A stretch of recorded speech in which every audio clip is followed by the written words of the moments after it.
teman-teman, penikmat cerita-cerita horor di channel Spesial Horor, dimanapun kalian berada.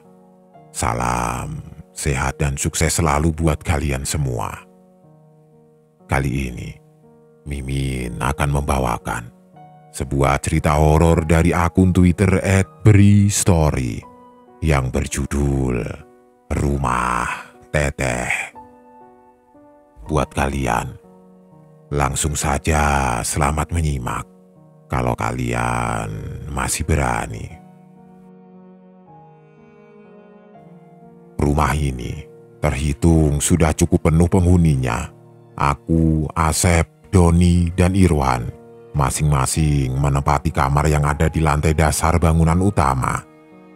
Sedangkan Ando sendirian menempati kamar yang letaknya di bagian belakang, bersebelahan dengan gudang, berhadapan langsung dengan taman terbuka. Sedangkan Memi dan Sisi menempati dua kamar yang ada di lantai atas seperti yang sudah aku ceritakan sebelumnya. Tetapi ada satu kamar yang belum terisi sejak kami menempati rumah itu. Kamar yang masih kosong ini letaknya persis di sebelah kanan kamarku. Kamar ini ukurannya lebih kecil dari kamar lainnya, memiliki jendela yang langsung menghadap keluar. Kamar ini juga sudah dilengkapi perabotan dasar di dalamnya. Ada tempat tidur, lemari pakaian, dan juga ada meja. Beberapa kali aku sempat masuk ke dalamnya, karena memang ada beberapa barang tidak terpakai yang kami letakkan di situ. Mungkin memang karena tidak berpenghuni dan jarang ada orang yang memasukinya, suasana di dalamnya terasa sedikit menyeramkan. Udaranya pengap yang mungkin karena jendela kamar selalu dalam keadaan tertutup. Pada awalnya, kami tidak pernah menaruh perhatian pada kamar itu. Kami menganggapnya hanya sebuah kamar kosong belaka. Itu saja. Tante Lucy pun sudah bilang kalau kamar itu nantinya akan disewakan kepada penghuni lain yang bukan dari lingkungan pertemanan kami. Kami setuju-setuju saja dengan ide beliau itu, karena memang belum ada teman dekat lagi yang membutuhkan kamar kos. Tapi hari-hari pertama aku tinggal di rumah itu, aku merasakan ada yang aneh dengan kamar itu. Karena letaknya yang bersebelahan, aku sering mendengar suara-suara aneh yang bersumber dari dalam kamar kosong itu. Pernah, pada suatu malam, aku mendengar suara dari balik tembok yang bunyinya seperti kuku yang digesek-gesek ke dinding kamar. Kadang, terdengar pintu kamar seperti ada yang membuka, diikuti dengan suara pintu kamar mandi yang terbuka juga. Hal ini terjadi pada malam hari. Aku berpikir, mungkin itu karena ada penghuni kos lain yang masuk ke kamar. Tapi setelah aku memanggilnya, "Do, Asep, Doni," tidak ada yang menjawab. Ada kejadian yang membuat aku heran dan merinding kemudian. Di lantai 1 ada 2 toilet. Toilet yang pertama letaknya paling dekat dengan kamarku. Toilet yang kedua terletak di belakang, bersebelahan dengan kamar Irwan. Aku sering menggunakan toilet yang pertama. Karena itu tadi, letaknya paling dekat dengan kamarku, tetapi untuk menuju ke toilet itu, aku harus melewati pintu kamar yang kosong itu.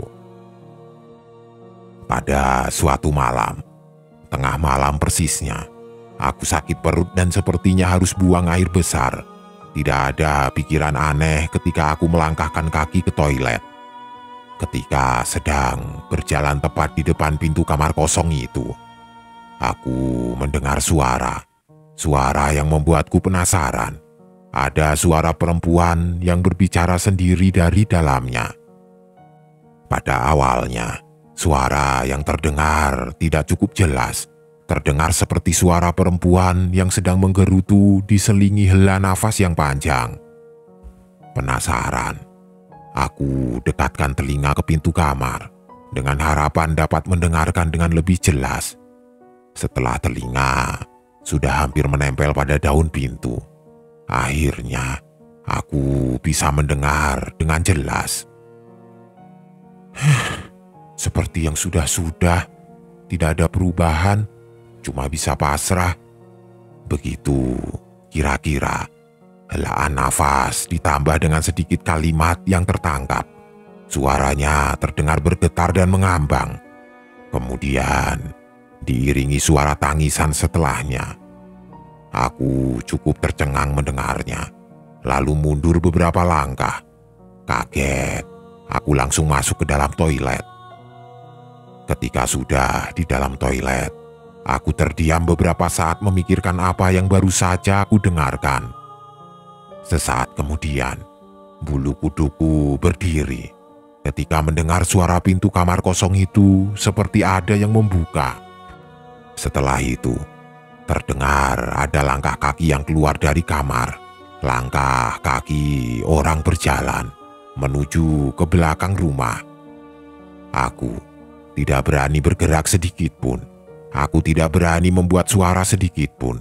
Aku ketakutan memikirkan apa yang sedang terjadi di luar. Cukup lama, aku mendekam di dalam toilet, mendengarkan suara langkah kaki yang sepertinya hilir mudik di ruang tengah. Terdengarnya, langkah kaki itu bersumber hanya dari satu orang sendirian. Berjalan santai, mengelilingi segala penjuru rumah, kadang menghilang, kadang muncul kembali. Aku semakin ketakutan dan berharap langkah kaki itu tetap beraktivitas di luar toilet. Dan semoga dia tidak menyadari kalau aku sedang berada di dalam toilet. Hingga akhirnya aku mendengar pintu kamar kosong itu kembali terbuka, kemudian tertutup, lalu suasana kembali hening. Saat itu pula, tanpa ragu, aku langsung berlari keluar toilet dan masuk ke kamar. Di dalam kamar, aku tidak berani menimbulkan suara sedikit pun. Dan kebetulan juga, kalau aku perhatikan dengan seksama, tidak ada aktivitas apa-apa lagi di luar kamar. Cukup lega perasaanku, dan langsung bisa terlelap sampai pagi menjelang. Beberapa kali, ada mahasiswa, mahasiswi, atau karyawan-karyawati yang datang berniat untuk kos di kamar itu. Semuanya tidak ada yang menempati lama. Paling lama hanya 1 bulan, itu pun aku perhatikan hanya beberapa malam menginap di kamar itu. Selebihnya entah kemana.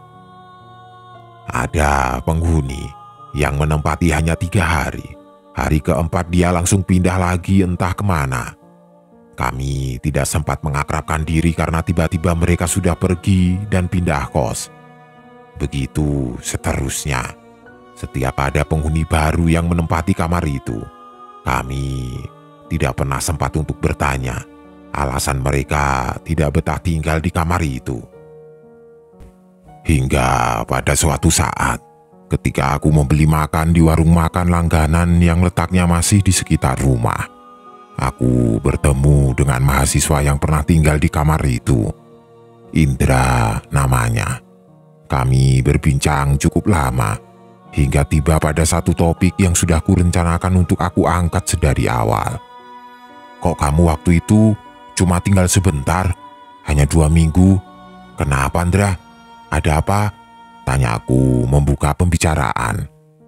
Aku tidak tahan, Bri, jawab Indra memberikan jawaban. Jawaban pembuka yang membuat semuanya mulai jelas. Awalnya tidak merasakan hal-hal aneh di kamar itu, tapi di malam ketiga atau keempat mulai ada kejadian yang aneh, tapi belum terlalu menakutkan. Indra melanjutkan penjelasannya. Contohnya, tiba-tiba meja belajar berantakan ketika aku bangun pagi. Isi lemari pakaian yang tumpah acak-acakan keluar lemari ketika pulang kuliah. Padahal sebelum masuk, kamar dalam keadaan terkunci. Berikutnya, semakin aneh dan mulai menyeramkan. Kadang aku melihat tirai jendela yang bergeser terbuka dengan sendirinya. Lemari pakaian terbuka dengan sendirinya juga ketika tidur. Sering juga terjadi ketika tidur, selimut yang aku pakai tiba-tiba seperti ada yang menarik ke bawah, Bri. Atau lampu kamar yang hidup otomatis sendiri. Hal-hal kecil seperti itu sering terjadi, Bri. Dan hampir setiap malam, aku bermimpi buruk. Di dalam mimpiku, aku didatangi perempuan berambut panjang dan menunjukkan raut muka yang sedang marah. Hampir setiap malam bermimpi buruk seperti itu. Aku mulai tidak tahan. Hingga puncaknya, pada malam terakhir tinggal di kamar itu, ada kejadian yang sangat menakutkan. Pada tengah malam, aku terjaga dengan posisi tidur menyamping. Setelah sudah benar-benar terjaga, aku merasakan ada yang aneh. Aku merasa kalau ada sesuatu yang ikut berbaring di tempat tidur, berbaring tepat di belakangku, sedikit menempel di punggung. Aku mendengar suara nafas. Saat itu, aku tidak berani membalikkan badan untuk melihatnya. Ketakutan. Dan beberapa saat kemudian ada yang mendorongku sampai jatuh ke lantai. Refleks, aku langsung melihat ke atas tempat tidur. Di sana, aku melihat perempuan berambut panjang sedang duduk, Bri, menunjukkan wajah yang marah. Aku tidak mengenalinya. Aku ketakutan. Pada detik itu pula langsung lari keluar kamar menuju pintu keluar dan meninggalkan rumah. Malam itu juga, aku mengungsi ke tempat kos teman, Bri. Keesokan paginya, aku langsung membereskan barang-barang dan pindah. Aku tidak berani, Bri. Terornya sangat mengerikan. Begitulah penjelasan panjang lebar dari Indra. Aku cukup terkejut mendengarnya. Membuatku berpikir kalau indra-indra yang lainnya pun mengalami hal yang sama. Sehingga mereka tidak ada yang bertahan lama tinggal di kamar itu. Aku akhirnya mengerti kenapa mereka semua bergegas pergi mereka dengan ketakutan. Ternyata persis seperti apa yang aku perkirakan dan apa yang aku alami. Ada sesuatu dengan kamar itu. Tapi aku masih belum punya rencana untuk menceritakan hal ini kepada teman-teman lainnya. Masih aku simpan sendiri. Kami punya kebiasaan yang dilakukan di rumah. Kami biasa berbincang ngalor ngidul di meja makan. Biasanya dengan formasi lengkap atau kadang hanya sebagian saja. Oh iya, kami memiliki teman yang cukup sering ke rumah itu.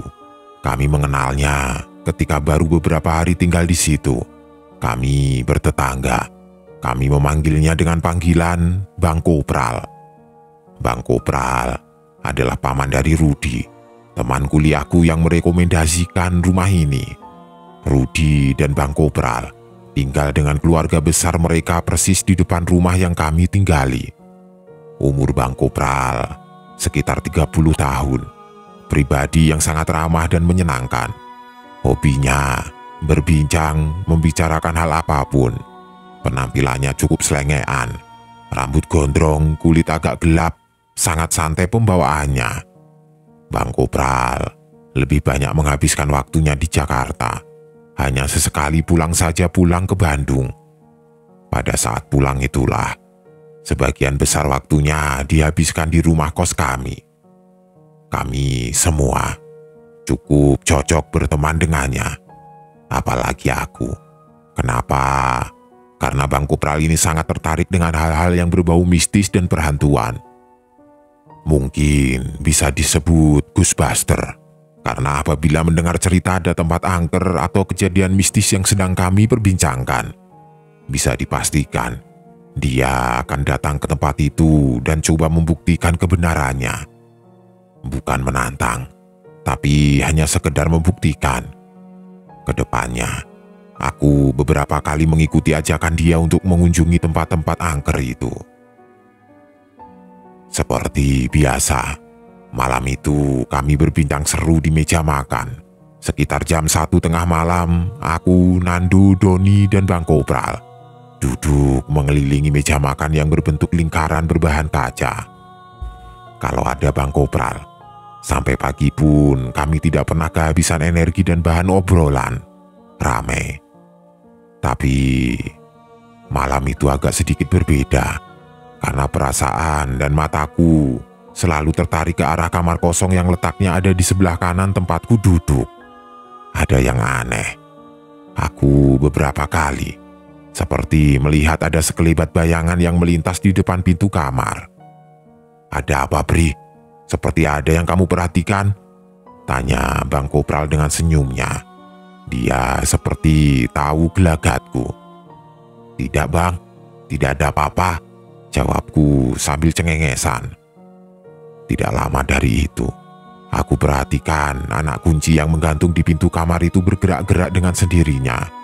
Padahal tidak ada angin atau apapun yang mungkin dapat menggerakkannya. Beberapa menit kemudian, pintu kamar itu bergeser sedikit menjadi terbuka. Sontak, kami semua langsung mengarahkan pandangan ke situ. Diam 1000 bahasa, dengan pikiran bertanya-tanya di dalam kepala masing-masing. Setelah itu, pintu tertutup kembali dengan sendirinya juga. Aku, Nando, dan Doni sudah terlihat ketakutan. Sedangkan Bang Kopral hanya tersenyum-senyum kecil. Sepertinya dia tahu apa yang sedang terjadi. Bang Kopral berdiri dan langsung berjalan menuju ke kamar kosong itu. Kami hanya memperhatikan dari meja makan. Tidak ada keberanian untuk mengikuti langkahnya. Bang Kopral membuka pintu kamar. Terlihat dari tempatku duduk kalau di dalamnya gelap gulita. "Kalian kesini deh, aman kok. Coba lihat," ucap Bang Kopral dari dalam kamar. Kami pun beranjak menuju ke kamar itu. Aku lihat kamar dalam keadaan berantakan. Antena TV yang tadinya ada di atas lemari terlihat sudah berantakan di atas lantai. Pintu lemari terbuka dengan anak kunci yang masih bergerak-gerak seperti baru saja ada yang menggerakkan. Setelah itu, kami memutuskan untuk menyelesaikan perbincangan dan masuk ke kamar masing-masing. Sedangkan Bang Kopral pulang ke rumahnya. Beberapa kejadian seram juga pernah aku alami sendiri ketika awal-awal tinggal di rumah itu. Salah satu kejadian adalah ketika aku sedang mengerjakan tugas kuliah di depan komputer di kamar sampai larut malam. Sudah jadi kebiasaan, jendela selalu kubiarkan terbuka, membiarkan hembusan angin malam masuk.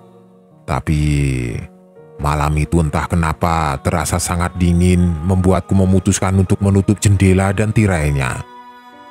Ketika sedang asik-asiknya mengerjakan tugas, tiba-tiba lembaran kertas-kertas yang letaknya berada di sebelah komputer terbang berhamburan, seperti tertiup angin yang cukup besar.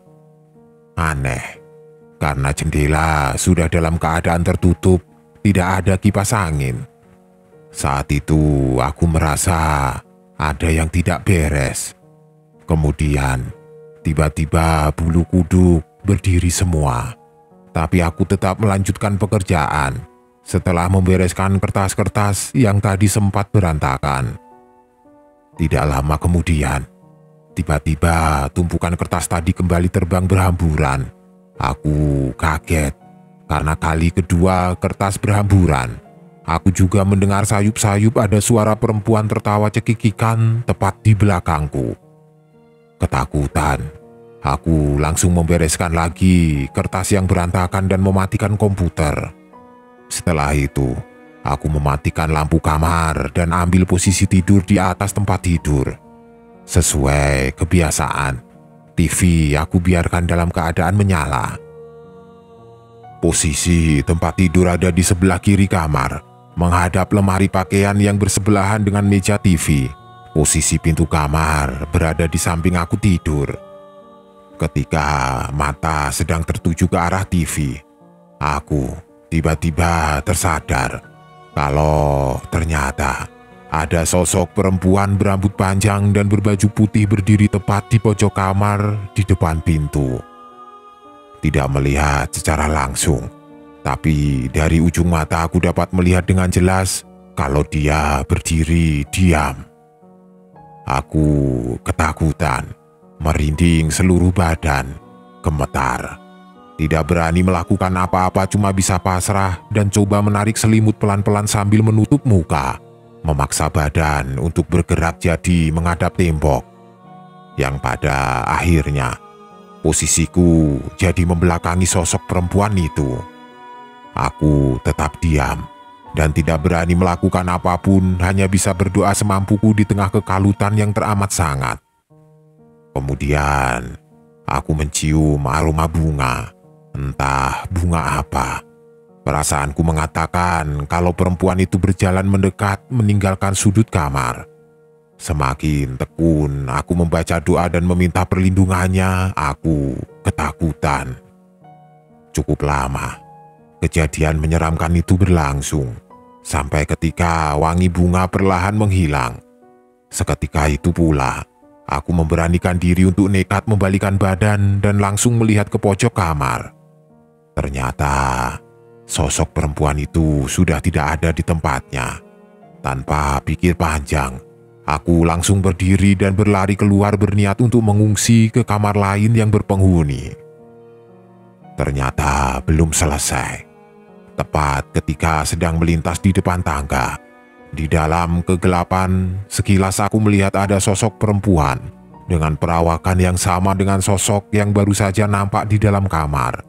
Dia sedang duduk di anak tangga bagian atas dengan rambut terurai nyaris menutupi wajahnya. Melihat itu, aku langsung berlari lebih kencang menuju ke kamar Doni.